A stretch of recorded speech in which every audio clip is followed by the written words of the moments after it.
Olá! Continuando o módulo de pediatria, nós vamos conversar hoje sobre trauma pediátrico. A criança e o trauma, eles envolvem uma situação de grande estresse, tanto para os familiares quanto para a equipe que está prestando essa assistência. Alguns pontos de consideração sobre particularidades anatômicas e fisiológicas foram expostos na aula de considerações especiais. Nós não vamos retomar isso aqui neste momento. Sobre o trauma contuso e multissistêmico é o padrão esperado para toda criança vítima de trauma.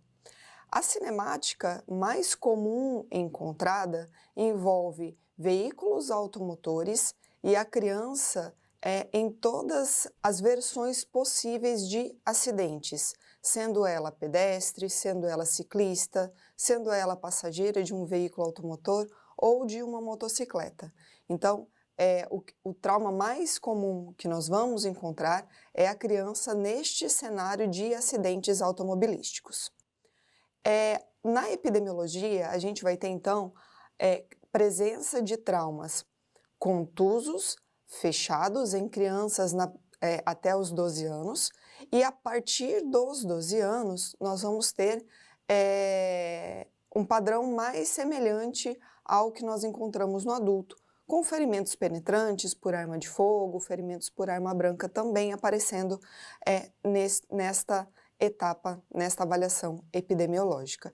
Não podemos esquecer que as queimaduras também fazem parte, e os acidentes domésticos fazem parte de uma parcela importante da população pediátrica para a qual a gente vai prestar assistência. Alguns padrões de lesão podem ser visualizados, a gente pode esperar alguns padrões de lesão, mas o que eu quero que vocês lembrem é que tenhamos em nossa cabeça que o trauma multissistêmico é o padrão maior. Independente da cinemática, nós sempre vamos pensar que um ou mais sistemas desta criança está sendo afetado após o acidente. Então, em veículos motorizados, na criança como passageiro, a gente vai ter uma diferença se essa criança está adaptada a algum dispositivo de contenção adequado para a sua idade ou ela está sem cinto de segurança, sem nenhuma contenção. Obviamente que sem nenhuma contenção, a gente vai esperar todo tipo de trauma, encontrar todo tipo de trauma para essa criança. Com o cinto, com o dispositivo de contenção, a gente vai pensar em lesões nos pontos de apoio desse cinto de segurança, como lesões no tórax, no abdômen, fraturas na coluna lombar, em situações de impacto lateral, lesões na cabeça, pescoço e tórax, e a depender se o airbag foi acionado e se essa criança estava em posição adequada com contenção, a gente pode ter lesões causadas pelo próprio airbag, lesões na cabeça, na face, no tórax e extremidades superiores. Essa criança como pedestre vai depender da velocidade que o veículo estava e principalmente do modelo do veículo. Um veículo mais baixo, nós vamos ter, e a depender também da altura da criança, nós vamos precisar pensar no que correspondeu ao primeiro impacto e ao segundo impacto como possibilidade de lesão adjacente. Em quedas de altura, nós vamos pensar em extremidades superiores, se foi uma cinemática baixa. Em cinemáticas médias, a gente vai pensar de lesão de cabeça, pescoço e extremidades. E em quedas de altura com alta energia, de alta altitude, a gente vai pensar em traumas multissistêmicos. Queda de bicicleta, que também é muito comum no nosso atendimento, né? Na nossa vida diária. Sem capacetes, a gente vai pensar em lesões de cabeça. Quanto menor a criança, maior a probabilidade da gente ter lesões de cabeça. Com capacete, extremidades superiores e colisão com o guidão, não podemos esquecer da possibilidade de lesões abdominais internas. Mas, nesse momento, o recado é: pensem sempre em trauma multissistêmico, em todos os sistemas. E aí, conforme nós vamos avaliando, a gente vai excluindo possibilidades de lesões adjacentes. Alguns pontos de atenção, já nesse primeiro momento. A homeostase térmica Vamos lembrar que a criança tem menos tecido gorduroso, tem a parede que recobre tórax e abdômen mais finos, o que predispõe, e uma cabeça muito grande, o que predispõe à perda de temperatura para o ambiente.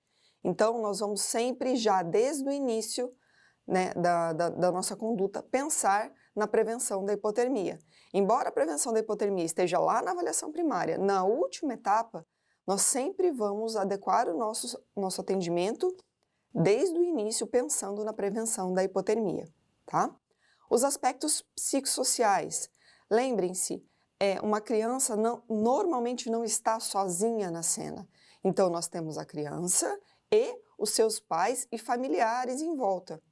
Quanto mais informações nós passarmos para esses pais, quanto mais claros nós formos em relação à nossa abordagem com esses pais, menor vão ser os problemas que nós teremos no futuro.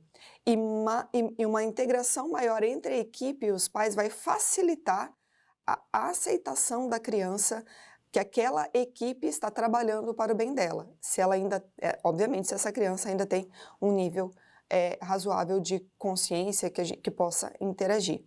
Então, sempre que possível, mantenham um dos pais, o mais calmo, o mais consciente, o mais orientado, ao lado da equipe, até para passar informações, como também para acalmar a criança, para que aquela criança veja que ela não está sozinha na mão de pessoas desconhecidas, tá?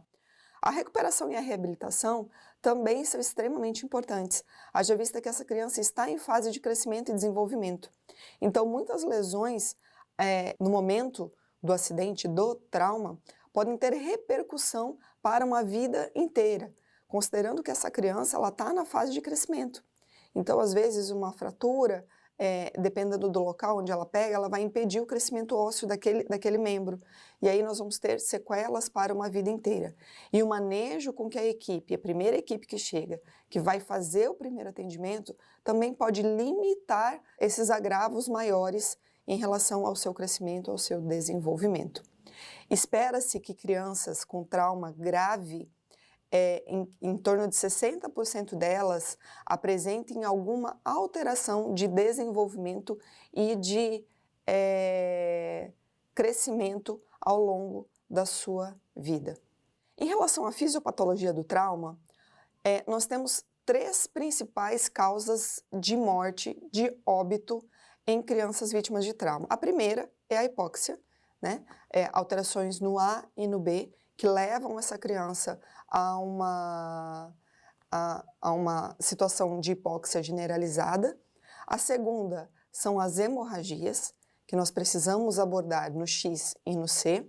E a terceira causa de maior causa de óbito em crianças são as lesões diretas, são as lesões no sistema nervoso central, ou seja, TCEs graves, ok? Nós vamos iniciar a nossa avaliação lembrando sempre daqueles pontos de consideração da nossa aula de considerações especiais. Então, no decorrer do deslocamento da equipe, nós já vamos pensando na idade, no peso corporal adequado, calculando os materiais, o tamanho dos materiais que nós vamos utilizar nessa cena, as drogas que possivelmente a gente vai precisar utilizar, inclusive fazendo já no deslocamento o cálculo para que a abordagem seja mais dinâmica e rápida. E ao chegar na cena, não nos esqueçamos de realizar o triângulo de avaliação pediátrica. Em 30 segundos, sem tocar no paciente, hands-off, a gente vai observar aparência, trabalho respiratório e circulação da pele. Nesse momento, a gente não quer fazer nenhuma análise quantitativa, pormenorizada. Eu quero ter uma ideia se aquela criança está consciente, orientada, se ela tem algum trabalho respiratório importante que altere a situação de hipóxia e se a pele dela me demonstra algum sinal de choque já de longe. Então, quando a gente observa de longe, a gente pode utilizar aquele mnemônico, o TICLES, que é o tônus, se ela apresenta algum tônus, se ela está interagindo com alguém, se ela se consola com alguma pessoa que está ao lado dela, se ela tem um olhar fixo, se ela tem um olhar disperso ou se ela tem um olhar contactuante com você ou com outras pessoas, e se ela fala ou se ela chora. Nesse momento, em menos de até de 30 segundos, a gente consegue ter uma noção se essa criança é uma criança não grave, potencialmente grave ou grave. Essa foi a primeira etapa da nossa avaliação da criança vítima de trauma, que finaliza com a impressão inicial. No próximo vídeo, nós vamos conversar sobre a avaliação primária.